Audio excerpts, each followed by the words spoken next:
लाभा लाभे सुहे दुखे जीविये मरणे तहाँ समो निंदा प्रशंसासु तहाँ मणाव माणो। भगवान महावीर का दिव्य संदेश लाभ और अलाभ में, सुख और दुख में, निंदा और प्रशंसा में सम रहना, समता से रहना, प्रत्येक प्राणी मात्र को अभय दान देना, किसी भी प्राणी को भयभीत नहीं करना और मैत्री भाव से रहना, यह भगवान महावीर का दिव्य संदेश है। इसे हम मेहनत करके घर घर पहुंचाएंगे और प्रत्येक प्राणी मात्र के जीवन में, आचरण में ये मूल मंत्र कैसे उतरे, उनके जीवन का कैसे सुधार हो, कल्याण हो, हम यह पूरा प्रयास करेंगे।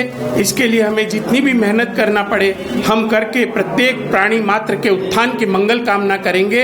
यही हमारी भगवान महावीर के जन्म कल्याणक उत्सव के प्रति सच्ची मेहनत और पुरुषार्थ होगा। जय जिनेंद्र। राजेंद्र सेठिया, शंकर नगर, रायपुर।